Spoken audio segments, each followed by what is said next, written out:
رسوله الکریم وعلی آلہ وصحبہ اجمعین اما بعد۔ میرے محترم بھائیوں، دوستوں، بزرگوں، بچے بچیاں، 15 شعبان کے بارے میں تھوڑی سی بات کرنی تھی۔ اس رات کے مختلف نام علماء نے رکھے ہیں: شب برات، شب مغفرت، شب رحمت، شب برکت۔ حدیث پاک میں اس کا کوئی نام نہیں ہے۔ حدیث پاک میں ہے لیلۃ نصف من شعبان، آدھے شعبان والی رات، یعنی 15 شعبان کی رات۔ اس میں صرف یہ الفاظ ہیں۔ یہ نام بعد کے علماء نے رکھے، چونکہ اس میں مغفرت ہوتی ہے تو اس کا نام شب مغفرت، اس میں جہنم سے خلاصی ہوتی ہے تو شب براءت، اس میں برکات کا نزول ہوتا ہے تو شب مبارک، اس میں اللہ کی رحمت کا نزول ہوتا ہے تو شب رحمت۔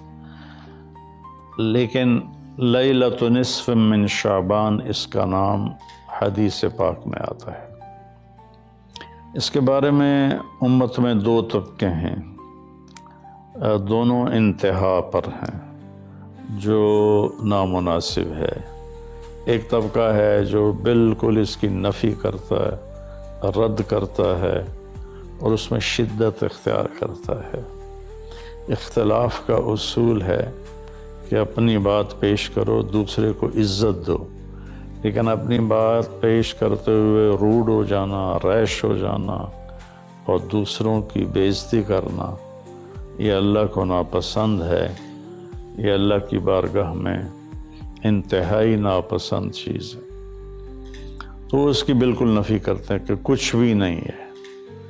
ایک طبقہ ہمارے ہاں ہے جنہوں نے کیا کچھ اس میں ڈال دیا ہے، یہ بھی بالکل غلط ہے، یہ بھی نہیں ہونا چاہیے۔ جو اعتدال کی بات ہے میں آپ کے سامنے پیش کر دیتا ہوں۔ اللہ کے فضل و کرم سے یہ اعتدال والی ہے، یعنی نہ شدت ہے نہ وہ بدعت ہے، درمیان کی چیز ہے۔ امید ہے صحیح ہوگی۔ اس رات کی فضیلت کو 10 صحابہ نے روایت کیا ہے، جس سے ابو بکر رضی اللہ عنہ بھی ہیں، حضرت عائشہ رضی اللہ تعالیٰ عنہا بھی ہیں، لیکن یہ ساری حدیثیں ضعیف ہیں۔ ضعیف حدیث سے کوئی حکم ثابت نہیں ہوتا، لیکن ابن العثیمین رحمۃ اللہ علیہ چند سال پہلے سعودیہ کے بہت بڑے محدث بھی تھے، مفسر بھی تھے، فقیہ بھی تھے اور بہت بڑے عالم تھے۔ انہوں نے لکھا ہے کہ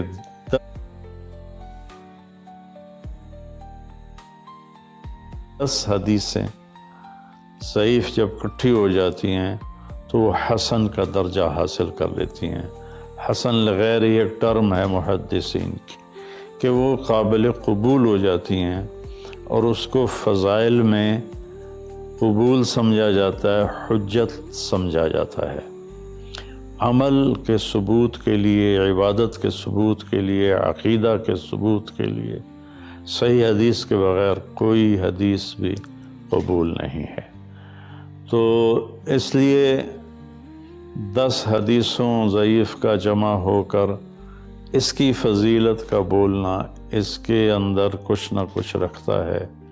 اور فضیلت جو اللہ کے نبی نے ارشاد فرمائی کہ 15 شعبان کی رات کو حضرت عائشہ فرماتی ہیں میں اٹھی تو آپ بستر پر نہیں تھے، تو میں ڈھونڈنے نکلی تو آپ جنت البقیع میں پہنچے ہوئے تھے۔ تو آپ نے دیکھ کر کہا عائشہ تو کیا سمجھتی ہے کہ اللہ اس کا رسول تمہارے ساتھ خیانت کریں گے؟ میں تو بقیع والوں کے لیے آیا تھا دعا کرنے۔ پھر آپ نے فرمایا آج کی رات وہ رات ہے جس میں اللہ تبارک و تعالی بنو کلب ایک قبیلہ ہے جن کے پاس بھیڑ بکریاں بہت زیادہ تھیں، کہا عائشہ جتنی بنو کلب کی بھیڑ بکریوں کے جسم پر بال ہیں ان بالوں کی تعداد کے برابر اللہ تعالیٰ اپنے بندوں کو مغفرت فرماتا ہے، جہنم سے خلاصی فرماتا ہے۔ اس پر شب برات اور شب مغفرت علماء نے اس کا نام رکھا، میرے نبی کی زبان سے یہ نام نہیں نکلا۔ تو اس کی یہ فضیلت ہے کہ اس میں اللہ تعالیٰ کی طرف سے بخشش کا نزول ہوتا ہے۔ باقی یہ جو کہتے ہیں کہ اس میں فرشتہ اترتا ہے اور سارے سال کا بجٹ بتاتا ہے اور سارے سال کے واقعات، یہ کسی حدیث میں میری نظر سے نہیں گزرا۔ سورہ دخان میں فیہا یفرق کل امر حکیم کا جو آیت آتی ہے، تو اس سے پہلے کی آیت شب برات کی نفی کرتی ہے، انا انزلناہ فی لیلۃ مبارکۃ، کہ ہم نے اس سے مبارک رات میں اتارا قرآن پاک۔ تو قرآن پاک تو لیلۃ القدر میں اترا ہے، تو اگر کوئی کسی قسم کے اعلانات ہوتے ہیں تو پھر شب قدر میں ہوتے ہیں، اس رات میں نہیں ہوتے۔ دوسرا یہ ہے کہ اس کے روزے اور بندگی کے بارے میں، شب قدر کی اللہ کے واسطے میری بات دھیان سے سنو، اللہ کی قسم کوئی خاص عبادت میرے نبی نے نہیں بتائی، لیلۃ القدر کی کوئی خاص عبادت میرے نبی نے نہیں فرمائی۔ حضرت عائشہ رضی اللہ عنہ نے پوچھا، یا رسول اللہ اگر مجھے لیلۃ القدر نصیب ہو تو میں کیا کروں؟ کہا یہ دعا پڑھو، اللہم انک عفو تحب العفو فاعف عنی، اللہ تو معاف کرنے والا ہے، معافی کو پسند فرماتا ہے، مجھے معاف فرما۔ تو میرے نبی کی عبادت وہی 11 رکعت تہجد کے نوافل تھے، چاہے وہ شب قدر تھی، چاہے وہ شب برات تھی، چاہے وہ شب جمعہ تھی۔ تو اب اس کے نام پر لوگوں نے کیا کیا خرافہ، چونکہ ہم قرآن اور حدیث سے نہیں جڑے، کتابیں لکھی ہوئی ہیں، کس نے لکھی، اس کی سند کیا ہے، اس کی تمیز ہی کوئی نہیں ہے، تو وہ پھر بہت ہی زیادہ 4 رکعت پڑھو، پہلی رکعت میں یہ پڑھو، دوسری میں یہ پڑھو، تیسری میں یہ، چوتھی میں یہ سب بدعات ہیں، ان کا کوئی تعلق نہیں میرے نبی کے کسی بھی فرمان سے۔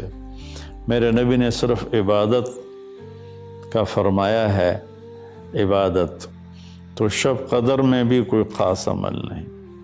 اور دوسری بات یہ کہ اگر آپ نے عبادت کرنی ہے